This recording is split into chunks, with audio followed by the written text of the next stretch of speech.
Welcome to Beyond the Qubit. Today I'm joined by Amir Naveh, co-founder and chief product officer of Classiq, the world's most funded independent quantum software company.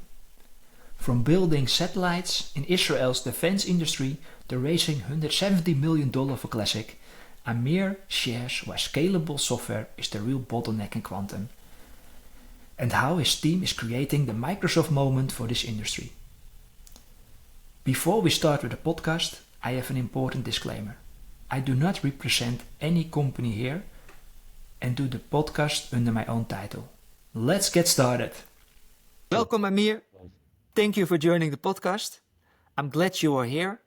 Can you introduce yourself? Yeah, hi Frank, it's great to be here. Thanks for having me. My name is Amir Naveh. I'm one of the co-founders of Classiq, a quantum computing software company. I believe that quantum computers generally have the potential to make a huge computational shift, dramatically change the way many industries are functioning. And for this, we need very strong hardware, which is actually advancing quite rapidly in the last few years. And also we need very powerful software solutions in order to make this happen as well. And this is what we're focused on in Classiq. Can you explain maybe a little bit more about yourself? What are your fundamental beliefs and how are they shaped? Yeah, for sure. So my role in Classiq is the chief product officer. So I'm one of the people that are navigating what we are building, what is the software we are building, and also building some of the algorithms with the product. And I come from kind of a dual engineering and physics background. So for most of my time before founding Classiq, I was leading software and algorithm development in many projects for the Israeli defense community sector. Wow, and what was the impact of that on you? How did it shape you that you were involved with the Israel defense sector? Yeah. I think one of the things that I was fortunate to experience firsthand is how if you put a lot of talented people together on large projects and you have a clear goal ahead, then you can really do large things. You can really build things that are more than a startup, more than just shipping out some specific feature. So in one of my previous roles, I was working in the Israeli space industry. And so building a satellite, it has, of course, the actual hardware of building the satellite. It has all of the software components in space. It has everything you need in the ground station in order to process and get the information from the satellite, whether it's picture or whether it's data or whether it's radar. And then you need to do all of this post-processing. And then you finally need to get this into, for example, the intelligence community so that they actually have the materials. And in the end, this goes towards the decision makers and towards the operational units, which can then use this intelligence in order to make more informed decisions.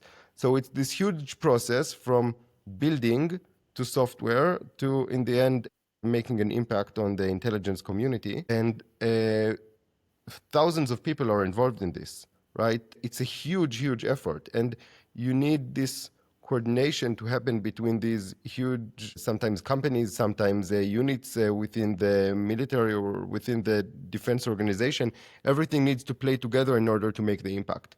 And I think this was, for me, an important lesson that you, of course, the individuals are talented, but you need some organizing logic and you need some sort of, I'd say, even vision in order to make everything play together. And this is what we're trying to build also in Classiq, right? The software component, it's such a huge component, and it's a huge component within an even larger scope of making quantum computers impactful.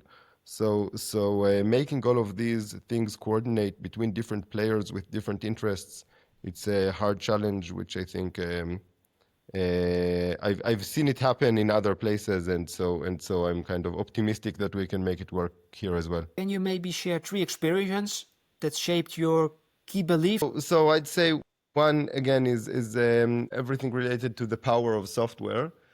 2 maybe is, I would say, kind of working for something with a real impact, something that matters, right? I think talented people today have a lot of opportunities to do good in the world, but they can also kind of, make money or build things that are not as impactful, or maybe even with sometimes negative impact. And I think it's something, for me, it's something very powerful to work towards something that in the end, if successful, will bring all of us, humanity to a better point. Can you share your journey into quantum computing? What Yes. made it that you started to found Classiq? So the background fits. I mean, my background was, on one hand, I studied physics and, as I mentioned, very passionate about it from a young age, and also had the experience in building software, computational software for in other industries. So it's kind of, okay, here is a match between physics and computer science. But the real story here is actually a bit more interesting personally. So my father, he was leading part of the IBM efforts for quantum computers for several years in IBM Haifa. They have a large research center there. So this was his background. And in parallel, close friend of mine who was also with me in Talpiot, also with a similar background, we said, let's build a startup. We didn't think then about quantum. We just said, let's build something, as I mentioned, impactful, that has a real potential to do something big. And for almost a year, we were searching for something that we want to devote 10 years of our life, or maybe more, something that we can build a large company based on. And this was a really interesting journey, actually. So we kind of discarded quite a few ideas before we came to quantum. And then kind of, there's the saying, when the student is ready, the teacher arrives. So when we were ready, really kind of were proficient enough in knowing what we really want, then kind of the answer that was under our nose the whole time made itself clear, and we were able to join forces with my father, who was then still at IBM, but said, look, if we get funding for this, and if this idea comes from like vision to something that investors are willing to actually back, then I'm with you. I will join. I will be one of the founders. And so we made it happen. We took a lot of risks in that stage. It was also in the first days of the coronavirus, so all the skies were closed, and everyone in lockdown. So it was a kind of a challenging time to build something new. But one of the things you need to build a startup is also to be a little bit lucky. So we had luck on our side, and that helped also. What I really like is the story with your father. That really sinks into me. Yeah, I think that's a huge privilege for me. I mean, doing something I love, but also my father, near our CEO, we are all we have a very close friendship, and it's great to build things with people that you enjoy spending time with. So this is a big privilege for us. Were you trying to solve when you started Classiq? So generally, I would say like the theme was always quantum software, because we understood this is our strength. This is what all three of us know how to do: software, build software projects, understand quantum software. And building the hardware for us was too hard. So too hard and not our expertise. It's not to say that the software is easy. It's just this is something that we know how to do. But then in quantum software, right now, we've expanded from the early days. We now take full responsibility for all of the parts in quantum software. But in the early days, you need to focus a bit more. And our focus was always on this. In order to create useful quantum software, you need to separate between the description and the implementation. You need to create abstraction and automation in quantum software. So describing what the quantum program does is not the same as giving the instructions to the hardware. And in this gap, there is technology that can solve the problem much better than humans can. And to this day, so 6 years later, I think this core vision stays very strongly as one of the core beliefs of the company. So we still believe, as we believed 5 and 6 years ago, that the only way to build quantum software at scale is to create the right modeling and language tools to describe the program, and then the actual implementation needs to be solved by strong technology. So this is kind of the main thing that we were building in the first few years, and still a major part of our technology and the product roadmap today. It sounds really interesting and also very logical. And still today, I think some people understand the necessity of it. I think we are in the earliest days of this. So I'll give two reasons. One is that for a lot of the software companies and a lot of the quantum companies in general, the focus is still very close to the hardware. So I'll give an example. IBM. IBM obviously is investing a lot in the hardware, also investing a lot in the software. They've built Qiskit, which is a very powerful software environment, but it's very dedicated to what you can do with the IBM hardware today. So doing a lot of what we call error mitigation or transpilation of optimizing the individual gates and doing things that are necessary, very hard also to do, but very, very close to the hardware. And even a large company needs to focus in the end. It's kind of an analogy to classical computing as well. Why did IBM in 1970 build a really good computer but did not build the best operating system for it? Why did they need Microsoft in 1970? Because even large companies, even IBM and Google, need to focus the resources, and the focus is still on building the hardware. So this is one reason, I think. And the second reason is that 5 years ago, the market did not need what we were building at the first stage, because you had only 10 or 20 qubits. So on 10 and 20 qubits, you can work manually. There is no real pain. The pain comes when you are growing to thousands of qubits and hundreds of logical qubits and millions of gates. That's where the power of this technology comes in. So I think maybe the concern 5 or 6 years ago was, is it too early? And now I think, well, for sure it's not too early. Customers are using this today, and the hardware roadmaps are meeting this. My concern right now is that maybe we are, in a sense, late because we need to overcome Qiskit and a lot of the software solutions that came there before us and kind of convince people why this is not a scalable way to work. And this is a hard challenge where we are not entering a vacuum. We are entering a place that is already filled with lots of large competitors that started before us. So it's hard to find the right timing to build the next huge company. But this is the reason, I think. Maybe to summarize, is the reason that you started Classiq is that you said, okay, there's no higher level of programming in software that really, instead of describing the hardware to do, is giving instructions what software should solve. Is that a correct description?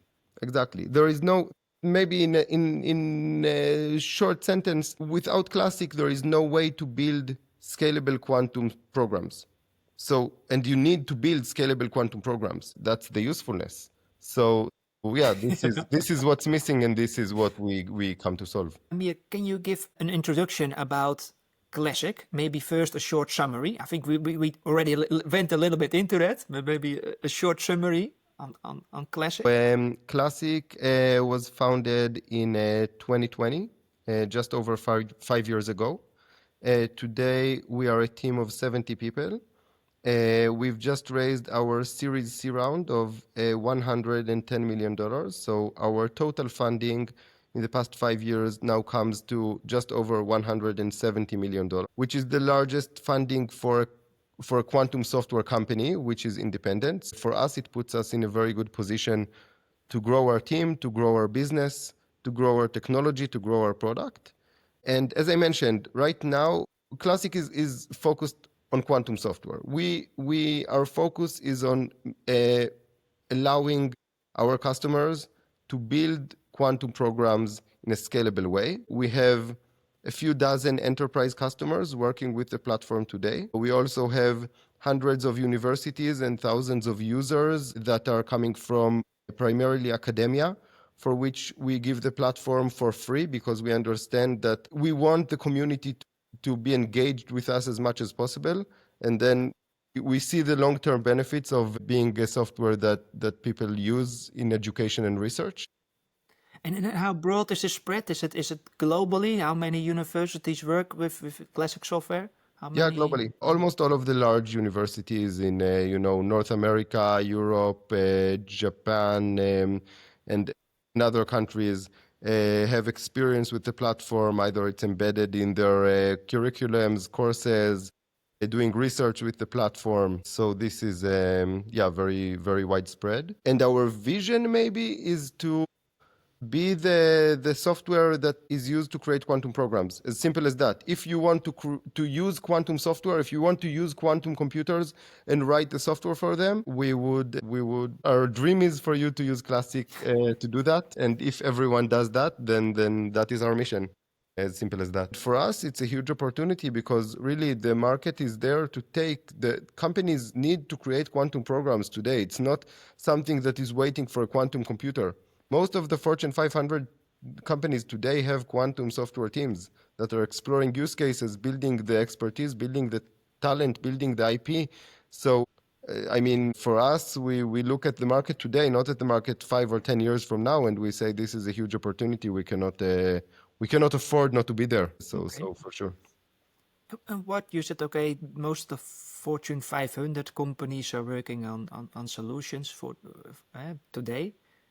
What solutions do you find most promising? The most advanced today are the financial industry. So there are strong teams in JP Morgan, Goldman Sachs, Citibank, Wells Fargo, HSB. I think the financial industry is the most advanced, but it's not necessarily because their use cases are the first in line. What is your view? Will the winners in quantum control both software and hardware? So will be integrated like Quantinuum or IBM? Or will the hardware and software be software? Ooh, that's a challenging one. So of course I don't know.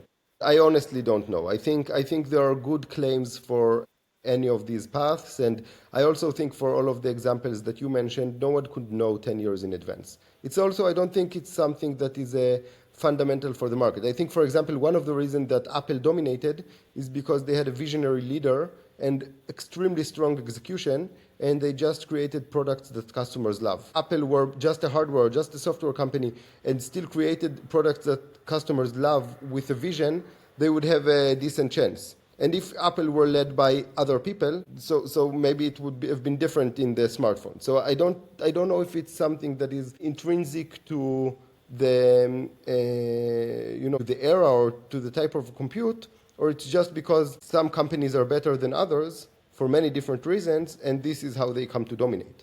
So I really don't know. I don't know what will happen in quantum. I don't know in the past if it had to be this way as you described. I will say this. I think even if there is one dominant player, let's take IBM, for example. Let's assume IBM will dominate. Full stack, hardware and software. I don't think this is game over for the rest of the quantum market. NVIDIA dominates, but AMD is still $1 trillion company and has high hopes. And so is Intel. They're still involved in the game. And so is, there are many $100 billion companies that are contenders just doing some parts of either the chip design process or the computational parts, which all have a place. So of course there is one dominant leader, but in all of these examples which you gave, the contenders are also, they have a place. It's not that the competition is over. And in the competition space, I think for all of the examples you said as well, there is room for both. There is room for the pure play software, for the pure play hardware, for the fully integrated stack. So as maybe someone who is representing a software pure play, I'm saying I think there is a chance that it will play out like this. That it will. Thank you, Amir. Can you walk us through how Classiq is building the ecosystem? I think within software, the ecosystem is very important. So how do you build the ecosystem of users and subscribers? And you mentioned, okay, we go to university. For sure. So the first part, which is maybe a necessary condition, it's not sufficient, but it's important, is that we really are able to give value to these users. We have, as I mentioned, it's not only the better performance, it's also the part that the integrations with all the hardware and simulators are just working one click. It's the fact that we have a hosted environment where you don't need to install anything. You can just work in Python, pre-installed for you. All of the application libraries up to date. You can upload any example, you can work on it, you can modify it, you can save it in your workspace. Everything, it's all for free. All for free and very kind of, it's easy, right? It's very low barriers of entry. So this is something, I mean, without this, it would be a hard challenge to bring in users. But with this, it's kind of the value is pretty clear. And then it's a lot of the efforts is, I would say, branding or marketing efforts in a sense, not in the kind of I would say not in the bad way of marketing, like putting paid campaigns. In terms of exposing this, making sure that people are more aware and just have some experience. So how do we do that? One way is enter curriculums of courses for the quantum information courses and quantum algorithm courses in many universities. And then they are using Classiq as their platform for education, and this brings the students in. Second is there are many community events like hackathons and meetups and conferences, and then we make sure that we present everything over there. And we also have a large... Can you maybe explain or quantify the amount of students that work with Classiq? So how did that evolve the last 3 years? Yeah. Is it like hundreds? Is it like thousands or thousands? Or how are you scaling that, the amount of university students working with Classiq?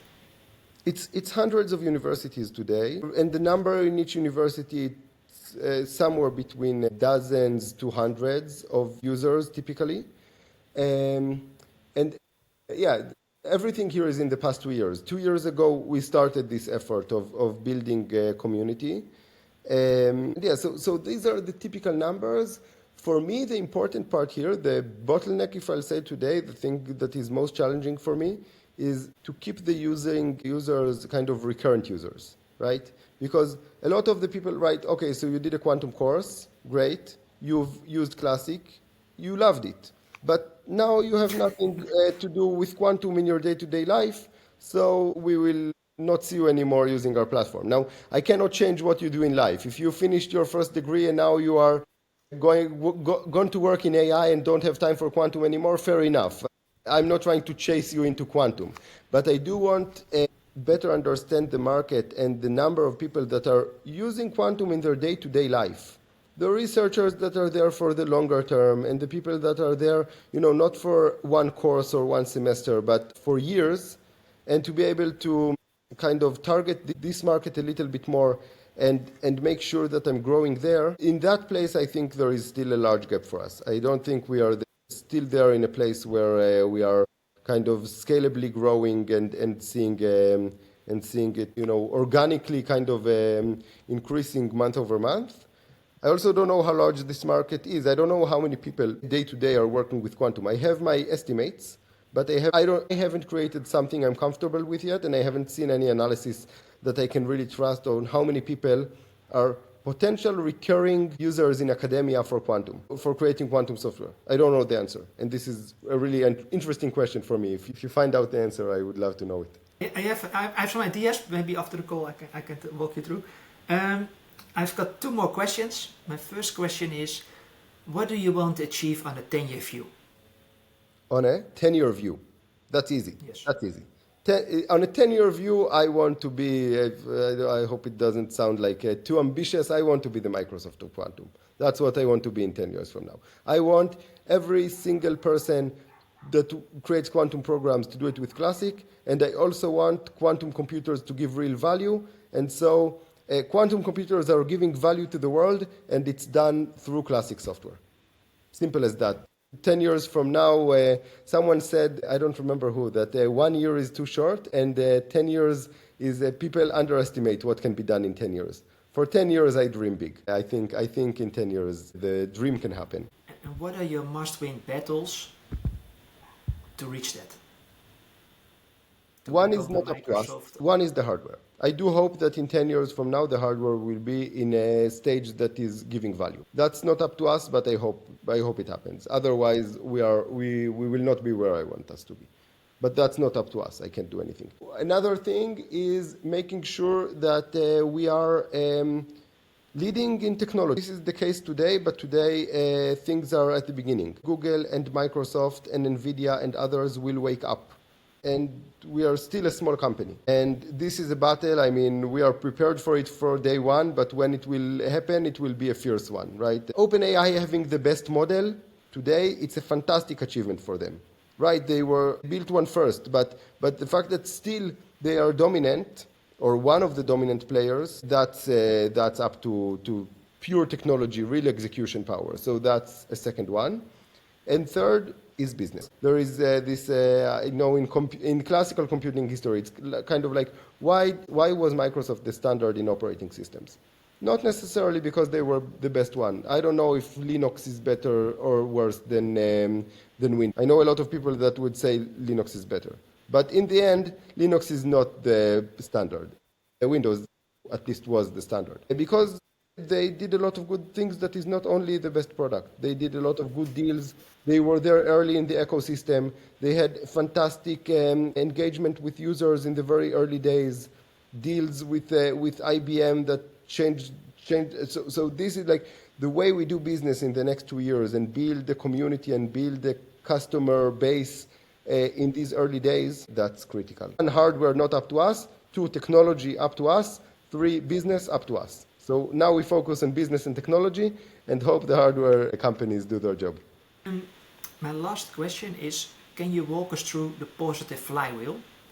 And why can Classiq out-innovate its competitors? So right now what we have that competitors don't are 2 main assets. One is, as I mentioned, an outstanding team with a real DNA for building a quantum software company, which is rare to the point of non-existent in other companies.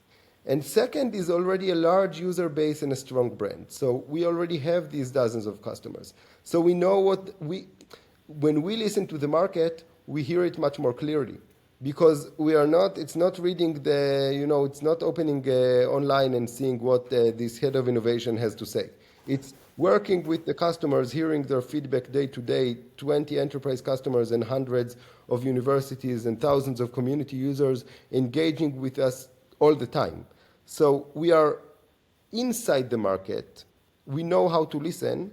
We have the quantum software company DNA. And this is the flywheel effect, because this is something that is, this enables us to build a better product and get to more users and then listen even more closely and better and then build an even better product. And by the time someone else gets this number of customers, hopefully we will be 10x from now. So this advantage is a big one. Maybe to wrap it up, for investors, why should investors pay attention and invest and look at Classiq? Can you give maybe a 1 or 2 minute summary? Yes, it is because you don't have a lot of opportunities to invest in the next Google, NVIDIA, Microsoft. It doesn't come a lot. These revolutions in computing happen every few decades.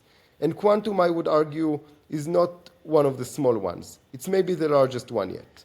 And here I can say a lot of risk factors why we will not succeed. But if we succeed, and we are devoted to doing so, then we will become a $1 trillion company, as simple as that. We will become a category leader in the largest category there is. If you believe in quantum computing, this is a very good way in order to get a very, very large multiple on your money if this industry evolves in the next 10 years. So it's relatively high risk maybe compared to, a small a SaaS company with already existing market. But I think when you do the kind of risk-reward analysis, there is a very high reward here that may be worth taking the risk for.